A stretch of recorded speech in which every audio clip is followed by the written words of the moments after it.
on implementation of competency-based medical education in otolaryngology. And my today's talk will focus, on a general aspect about competency-based medical education, and just the evolution of it, in brief, and the current situation in the country, and my concerns, and with the current, state in which the competency-based medical education is being delivered. And the other aspect is, I thought I would take this in this forum and give my perspective on medical education with respect to the National Education Policy 2020. This will be a brief perspective. I have deliberately avoided speaking about implementation of CBME in otolaryngology because the entire program and is built around it. I hope this overview will benefit all of us. It's kind of a recollection of what has happened over a period of time, and the genesis, evolution, and acceptance of CBME in Indian context, and also where we are at the current moment. So I once again thank the organizers for inviting me, and it's literally a great pleasure for me to be amongst my own fraternity and sharing my views with you all. So, the CBME is not a new concept. In fact, the earliest reference goes back to around 1950s. And in the real sense, it crystallized about 50 years ago. And it attained prominence towards the turn of the century. In many Western countries, this was a dominant approach to postgraduate medical education to begin with, surprisingly. And, the entire concept centered around outcome-based education and masterly learning. That means, the outcomes were predetermined, the teaching learning methods were, focused around the outcomes, and the mastery, was focused towards, getting the competencies and the skills associated with it. And most people believe that the CBME has the potential to transform contemporary medical education. And the intended outcome of competency-based medical education is, preparing a professional who can practice medicine with a predefined level in accordance with the local conditions and local needs. I think the 2 points that needs to be looked at: local conditions and local needs. And the rationale, as has been described by experts in this field, has been, that CBME focuses on outcomes which are predetermined, and it emphasizes on abilities or skills, and all the more reason that it de-emphasizes time-based learning, which has been the hallmark of the contemporary medical education that was going on till now. And from teacher-centeredness, the medical education will move towards, learner-centeredness as we go forward in implementation of CBME. So when we define competency, it can be seen that it is an observable activity of a health professional integrating multiple components of knowledge, skills, attitudes, and values. And Epstein defines it as a habitual and judicious use of communication, knowledge, technical skills, clinical reasoning, emotion, values, and reflection in daily practice for the benefit of the individual and the community that is being served by that profession. So some of the terms which are used, in consonance with the CBME are entrustable professional activities. I know that I'm just reinforcing some of the thoughts which most of you have already known or have read about or have undergone training in. So entrustable professional activities is identifying crucial activities that constitute a specialty, activities which should only be carried out by a trained specialist. The other way of looking at it is identifying critical activities that constitute the role of a primary physician. This is the entire essence of what we would want to know as an Indian medical graduate, that he should fulfill the role of a primary physician, and the activities of which all of us should agree can only be carried out by a trained doctor is what he is supposed to do in the community that he chooses to serve. So milestones are the ones which clearly define and facilitate this determination by providing a roadmap to the program. And this allows us to describe the development of a competence as we look at it. And we are all aware that the number of competencies has been predetermined, prescribed by the Medical Council of India in phase 1, 2, and 3, encircling many subjects and specialities, and also affords a reasonable amount of integration as we go forward. And to describe in a shorter term is an outcome-based approach to design, implementation, assessment of medical education program using an organized framework of competencies. I'm not going into the details of the competencies. These are very well prescribed in the booklets that have been published by Medical Council of India. And most of the faculty in medical colleges have undergone a preparatory course, and many of you have undergone an advanced course, and also a refreshment course as in the delivery of competency-based medical education. So quickly looking at traditional versus CBME, in the traditional model, the curriculum which was developed first and with prescribed educational objectives and the teaching learning methods were imparted, and then the assessment was carried out. However, there's a slight difference in competency-based medical education. There has been a systematic review of the health needs and health systems of the community, and then the competencies have been and outcomes have been predetermined. Then the curriculum has been developed, which will reflect in customized way of delivery of these competencies for development and assessment, and finally the competencies are certified. So in very small terms, the contemporary medical education had a fixed length with variable outcomes, whereas competency-based medical education aims at providing variable length of learning period with a defined outcome to the students.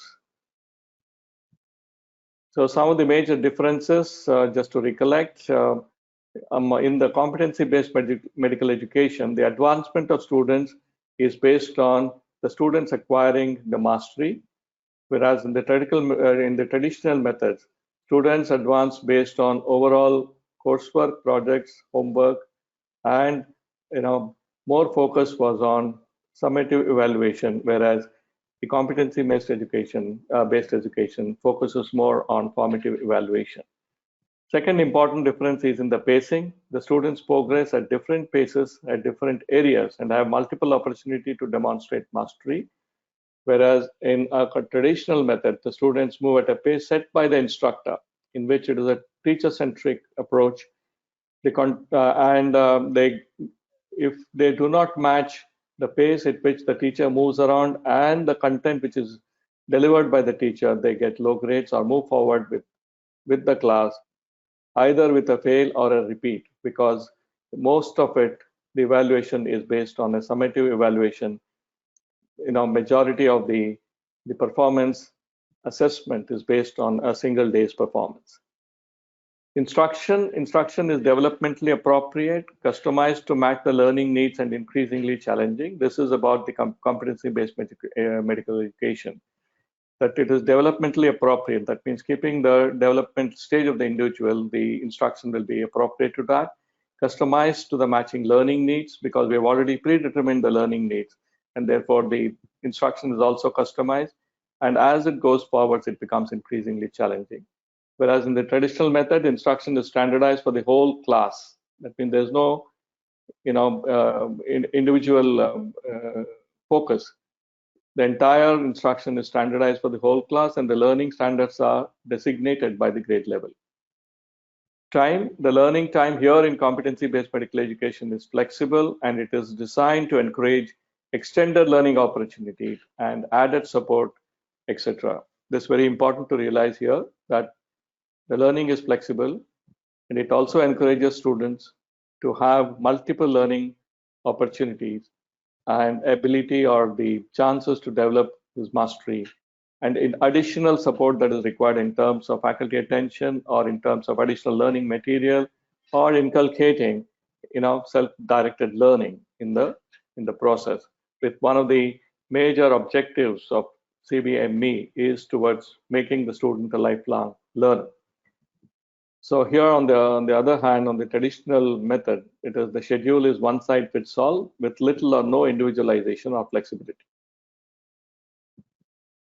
So why was it that need for competency-based medical education felt in India?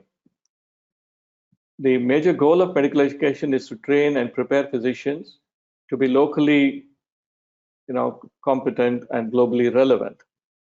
The medical education system for India for long relied on a curriculum where the teaching, learning method and assessment activities predominantly focused on knowledge domain. All of us will bear with me, the old timers like me, we've seen that for a period of time, the focus was on the knowledge domain of knowledge, neglecting the other domains. Medical school graduates, while having fund of medical knowledge, we all often seen that they lack the core skills necessary for clinical practice. And this was hastened, perhaps exaggerated by the need for the medical graduates to clear the NEET PG examination to be able to get into a postgraduate program, which often seemed to be the only objective in the minds of maximum number of medical students. The community was forgotten, the service part of it was forgotten, and everything. And at the time when they were supposed to consolidate their knowledge and skills while doing internship, they only concentrated on solving MCQs. And the internship was a forgotten period of training, which perhaps made a medical student mature into a competent doctor. And also, it was felt over a period of time by all the policymakers that there was a huge gap between medical education and the healthcare delivery in the country. So the other point that was looked at was the decline in competency levels of recent medical school graduates, and also which we also have been lamenting upon for a period of time, that over-reliance on laboratory investigation to reach proper diagnosis, and they've often neglected clinical skills and critical thinking skills. And also was poor communication skills and minimal competence to deal with ethical issues. Therefore, the ethics and ethical practice of medicine, the third component of the affective domain of empathy, sympathy, and the good communication skills was getting neglected or relegated to a minor area in the delivery of medical education. Also, we also saw rising incidents of physical attacks against doctors, and therefore this made us to think that we need to focus more on affecting domain, development of professionalism, skills, and ethical behavior. So when the policymakers thought that yes, there's a need for a change, it didn't happen overnight, it happened over a period of time. In fact, many of us have been speaking about it, that there is a need for a change, a total overhaul of the delivery of medical education system in the early 2000, 2005, 6. There was a lot of discussion, and finally, Medical Council of India in 2008 decided that yes, there is a need for us to go forward and overhaul the system as we go forward. And at that time, some of the prerequisites that we all looked at for initiating CBM in India was as leadership and administrative factors, looking mandate from the statutory council, which at that time was the Medical Council of India, a supportive administration and management, be it publicly funded medical schools or privately funded medical schools. For a critical success of CBM in India, there was a need for acceptance, supportive administration, and supportive management. And there was need for a complete overhaul of infrastructure and learning resources, and a significant amount of financial support was required. The faculty factors which were at that time addressed to were there was a need for a trained faculty members in various aspects of CBME because it was a new concept, a new process. Therefore, the training component had to be reinforced. And more importantly, it was felt that there was a need for committed faculty members for the CBME to be successful. Amongst the curricular factors which we looked at was an organized and systematically framed curriculum, formulation of subject-specific entrustable professional activities, identification of competencies in each of these EPAs, developmental milestones, and there was also a need for validating through experts, selection of appropriate and standardized assessment tools. This was very, very critical. You could not use old conventional assessment tools to assess a modern delivery of CBME curriculum. And also we need to resort to programmatic assessment and focus more towards formative assessment rather than summative assessment. Teaching learning activities had to be aligned with assessment process. Emphasis was thought to be on learning experience through feedback or reflection, and there was simulations and standardized patients towards getting a required amount of training and reinforcement. And amongst the students, factors that was kept in mind was sensitized students towards CBME, and their sensitization was also required towards desired competencies. If there was internalization of the students about having to acquire the desired competency, the outcomes are definitely better, and also a need for reflection and consolidate the competencies that they earned. Students were also had to be aware about the frequency, settings, and nature of assessment. So what was important was also an informed and a competent faculty, a very, very robust, well-structured curriculum, and of course, a sensitized and willing student to go through the new developmental process of competency-based medical education. Keeping this in mind, the Medical Council of India had started many initiatives. It created a vision document. It created a structure for a communication flow with nodal and regional centers. Core Curriculum Committee sat through and deliberated for almost close to a decade in development of the curriculum. There was a reconciliation group, there was an expert group, and the faculty development initiatives were taken with basic and revised and basic courses, introduction of ADCOM, introduction of advanced course, and CISP. And ultimately, a graduate medical regulation was promulgated in the year 2019 to replace the old one, which was almost 2 decades old. That previous graduate medical regulation was in 1998. And MCI went ahead and produced some exemplary, very good competency booklets to bring in the required knowledge base for us to implement the competency-based medical education.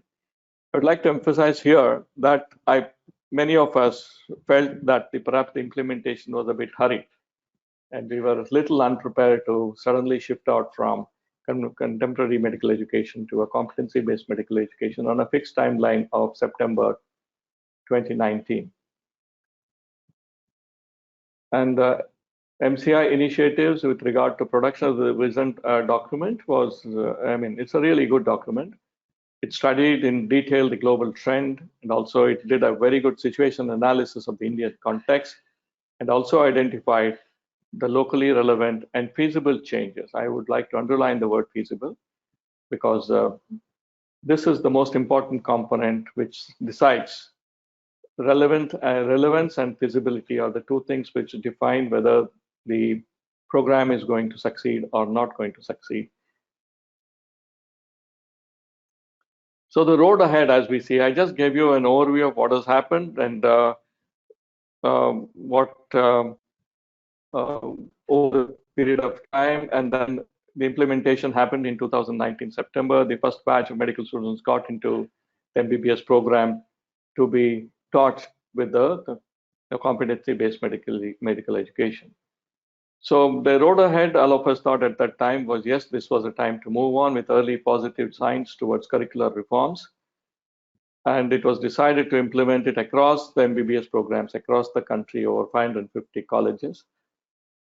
And what we felt at that time was, as we move forward, as we started implementing, the individual institutes would do an outcome analysis and present the data And also, as we go forward, define the outcome quality indicators to be benchmarked against these quality indicators, the success or failure of the program, and the ability of the students to acquire the required competencies were to be assessed against.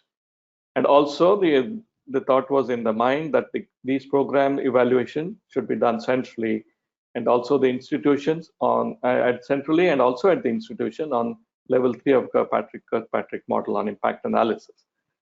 So the next aspect was, once the CBME was fully implemented in the undergraduate program, it was supposed to move towards competency-based postgraduate education. This was with the ultimate aim of creating a 21st century doctors for our country. So the current status, it's time for us to take a look back at what has happened since September 19. The phase 1 was implemented in September 19, but unfortunately, I think this is a reality that all of us need to look at. Many institutions were not prepared at that particular time to implement the competency-based medical education. We all know about the differing standards of medical schools across the country, and also the gaps which needed to be filled before we actually implemented the program in September 19. That was part one of little underpreparedness, and the part two was the entire process was interrupted by the COVID-19 pandemic. So this, perhaps for the 9 months, 8 to 9 months, the students are away from the school. After an exposure of around 5 months of CBME, the students were off the campus. And something which had to be learned, skills which had to be learned, were absolutely being taught on an online mode. So it again reverted, the entire thing reverted back to the old system of knowledge, predominantly knowledge-based delivery of academics. So this was a bit of a setback. I would say it's a major setback that the country had to face. Not only the country, entire world has to face. But at a time, it was critical time for us when we were implementing phase 1 of the CBME, this has happened. Both the students and faculty feedback for phase 2 has remained incomplete because the phase 1 students have just about come back to the campus, just about come back. 1st of December as mandated. And they are supposed to do a hurried 2 months cover up for the things that they missed over a period of 9 months, and then appear for the exam and then graduate on to phase 2. Therefore, whatever feedback that the phase 1 was supposed to provide to the faculty and the organization and the institutions regarding the gaps in the implementation of phase 1 has sadly been incomplete. So as I said, phase 1 is just about due, and phase 2 has been delayed by almost 1 year. We were otherwise would have started the phase 2 a year ago. So not a year ago, it was 6 months ago. So level of preparedness and readiness of implementation is now, I am little skeptical about, after having a gap of about 8-9 months, the level of preparedness and readiness of implementation of phase 2 is something that we need to do it at a faster pace now. Firstly, do a quick reassessment about our preparedness and readiness, and then do the gap analysis, make the requisite changes, and be ready to implement phase 2 of the program. And we need to critically look at the infrastructure availability. I know that many institutions are well prepared, and I also know that some of the institutions may be less prepared as we go forward in our readiness to implement phase 2. And preparedness for phase 3 is also interrupted. And much of the phase 2 and phase 3 required a lot of coordination between various clinical departments and preclinical, paraclinical departments, which so far has not happened because of the students were away, even the faculty, the lockdown, and various other problems inherent with this COVID-19 pandemic has impeded the progress that was expected to be. So what is it that we can look at now? The efficacy of implementation of CBME can only be assessed after at least one cycle is complete. That means successfully, uninterrupted. If we have implemented phase 1, 2, and 3, then only we can make a realistic assessment as to where we reached, where we started, where we reached, and what have we achieved, and what were the shortfalls. Therefore, after that, we could review the process and offer the course correction that is required. Also important was this critical period of after three. We were expecting that it would generate a lot of research publications and also strong evidences towards implementation of the CBME program.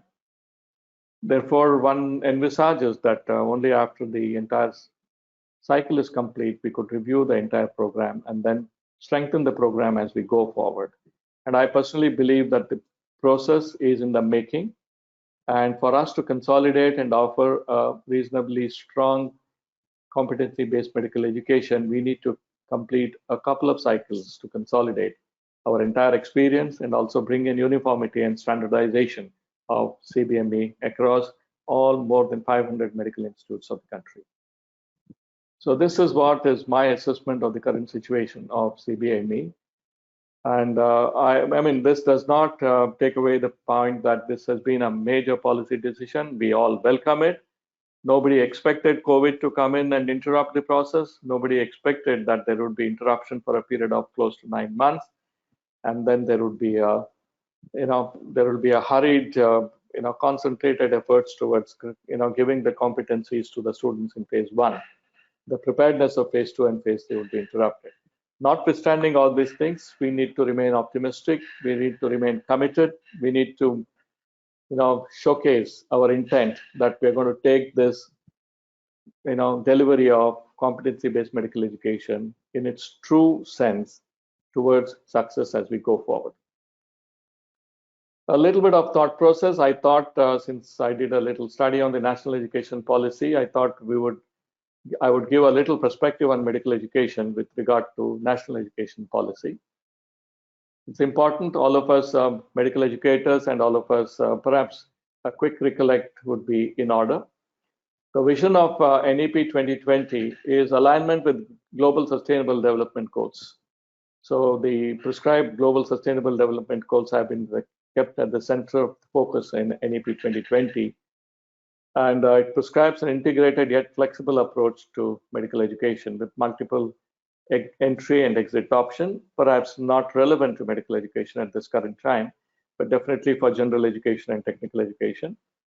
It focuses on a multidisciplinary approach in higher education. This is something that puts a thought in mind with standalone medical institutions as we go forward.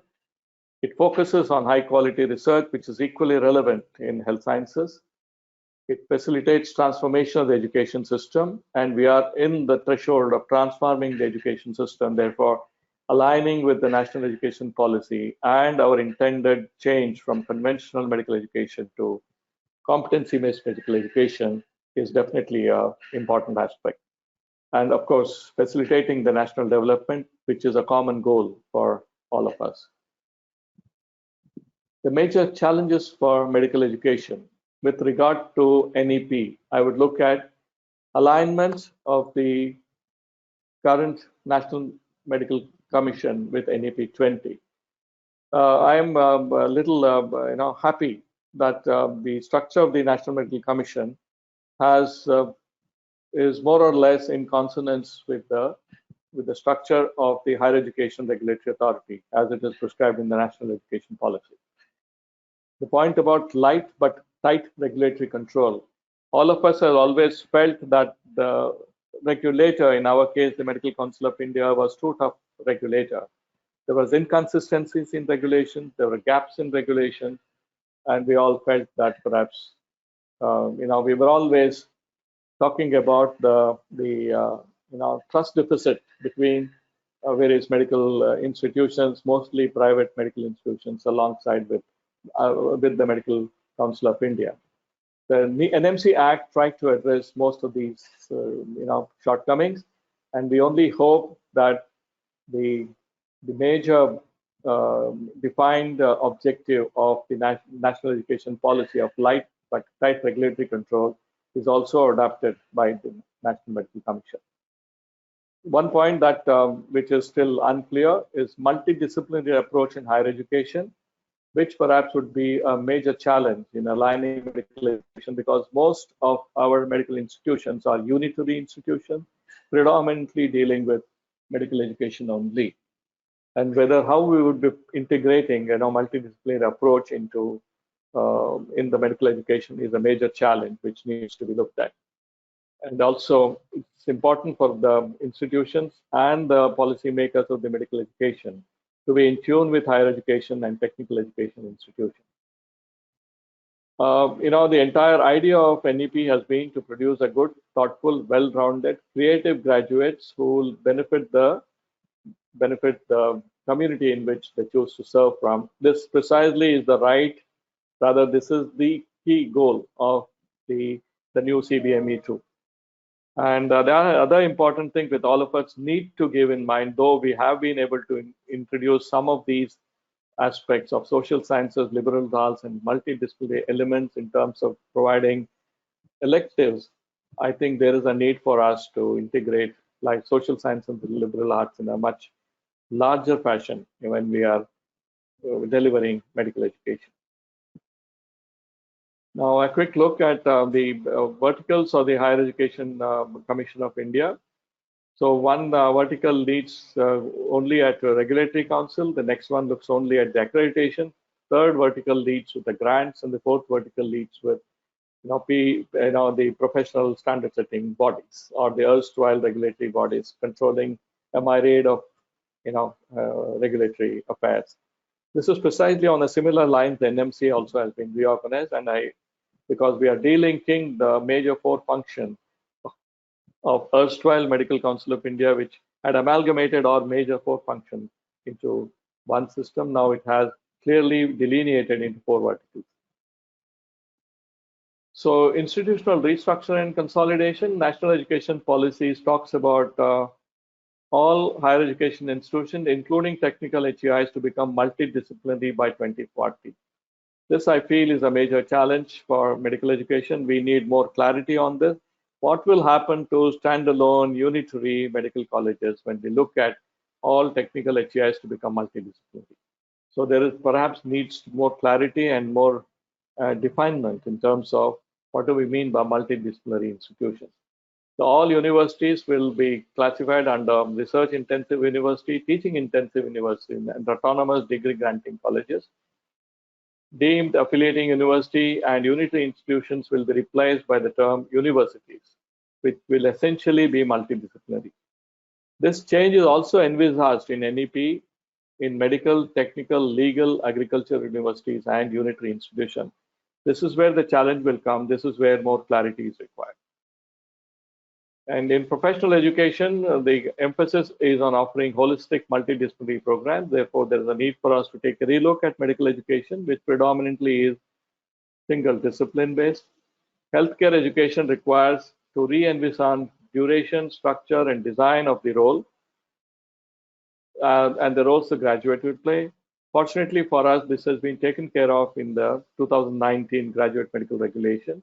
There has been a revision or a re-envisionment of the duration, structure, design, curriculum, and clearly defined roles which the graduates will play as we go forward. More emphasis on preventive healthcare and community medicine. This again has been the main focus in the new CBME2. More important, the next one is important for all of us. Take lead in cutting-edge technologies like artificial intelligence, Internet of Things, virtual reality, augmented reality, big data, machine learning, 3D machining. These are the technologies of the future, emerging technologies, and there is a need for all of us to take a serious look at them. They are going to only augment the experience. They are only going to make things better for the faculty, the institutions, and the student alike. Therefore, there's a need for us to understand the technology, bring in this technology wherever it is appropriate, especially with regard to selected competencies, with regard to skill-based training that we're going to afford as we go forward. Specific emphasis on genomics, proteomics, biotechnology, nanotechnology, and neurosciences with application in health sciences, environment, and sustainable living. We are seeing, in the last 6 months, we have seen a totally different world, looking more towards genomics, proteomics, developing biotechnology solutions to produce the newer vaccines, looking at nanotechnology to deliver these vaccines, and looking at, various other high-tech healthcare sciences with applications in health sciences and environment for a sustainable living, which as we go forward. So technology loose and integration, as we are looking at it, there is increasing use of technology in education. Medical education will not be an exception. We have to adapt to use of newer technology. Upgradation of digital infrastructure, we have already seen the need. We had to make a rapid change, a sudden change in use of technology. Many of us were underprepared, but today we are better prepared, and tomorrow we need to be far more better prepared with digital infrastructure, newer teaching platforms and tools, creation of quality content. This is something I would lay emphasis on. As we go forward, classroom-based learning will though form a major component. It will be online learning, blended learning, and tech-driven assessment and learning will be the order of the day. We better be prepared for it, and we need to develop our confidence and our level of competence in developing quality content, which will match the delivery platform, which will match the way we are delivering, be it be classroom-based delivery or be it be online or blended mode delivery. Skill labs and virtual labs and training facilities to use technology. This is something which we are already aware of, and more technology will be used in developing skill labs, virtual labs, and other training facilities to make our students acquire the competencies or skills that we are prescribing to them. And increasing use and adoption of AI, AR, VR, machine learning, 3D machining technology. And as I said, I think we also need to think about and look at blended models of learning offerings as we go forward. This is the next reform that we should be looking at. So the most important component, which I felt very important, was catalyzing academic research. Today, there is no escaping from delivery of academics and research. An academician is supposed to be a researcher, and a researcher also an academician in a different, proportions as we look at it. There needs to be a full integration of academics and research. Establishment of National Research Foundation. I thought it a revolutionary idea with a very large corpus being available for supporting research in the country to take it to the global standards. The government also looks at facilitating international collaboration, enabling permeation of research culture through higher education industry, higher education institutions. The healthcare institutions will not be an exception. We need to follow all these guidelines and all these directives as they come to us. So just a word about NRF. This will have a National Research Foundation, will have a substantial funding for research. I read somewhere that there will be almost an annual funding of 20,000 crore rupees, which is available for research funding. As has been envisaged, it will have an independent body with rotating board of governors, and no less than our Honorable Prime Minister in one of the meetings has clearly mentioned that the entire distribution of the grants will be merit-based and equitable grants to quality projects. And this will form the major support to research in universities and institutions. And there will be a link which will develop by NRF towards researcher, government institutions for facilitating seamless research activity. And what is most heartening, this was again in the talk of our Honorable Prime Minister, that there will be no discrimination between public and private higher education industry, institutions, and the entire grant will be entirely merit-based. And this NRF will be over and above the funding from other private public funding agencies like DST, DBT, ICMR, ICAR, UGC, etc. Therefore, there will be a very large quantum of funding which will be available, and I think all of us need to get prepared as we go forward, towards enhancing our research output to take it to the global standards. Few issues and concerns. The complete alignment of National Medical Commission and other healthcare regulators as prescribed in NEP. The only point which the NEP speaks about it exempts the medical education and the legal education from the ambit of national education policy. However, there is no talk of other healthcare regulators like DCI, Indian Nursing Council, Allied Health Council, various other, Pharmacy Council of India. So all these things form integral component of healthcare delivery system. Therefore, there has to be a complete alignment of all these regulators. We await the implementation plan of national education policy in the near future.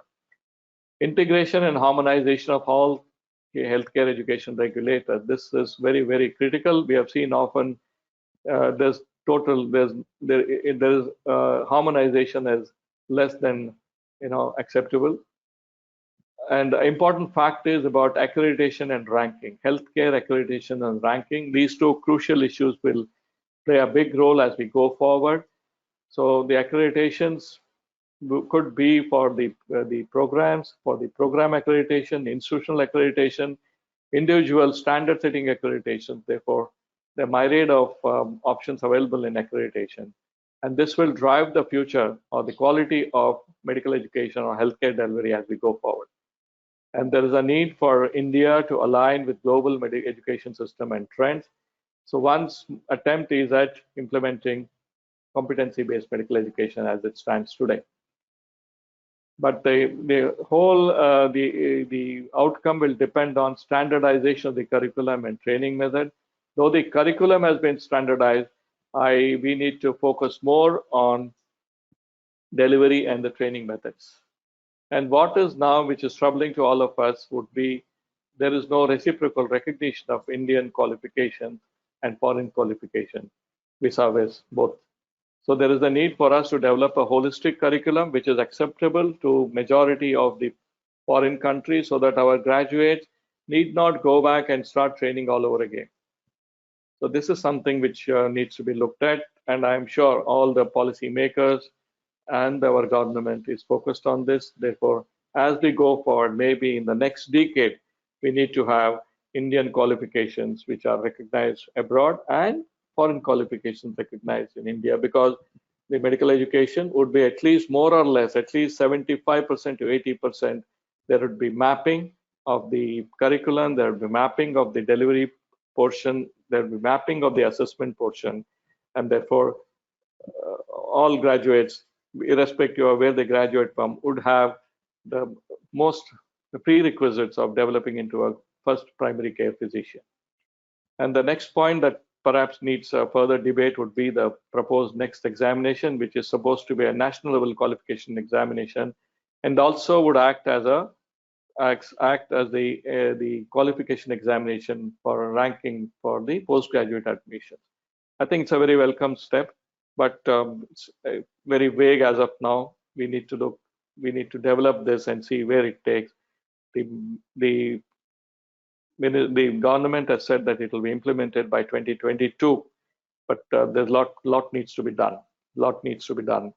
How is it going to be implemented for the traditional system vis-a-vis the competency-based medical education, as we are going to see both the system overlapping for some period of time?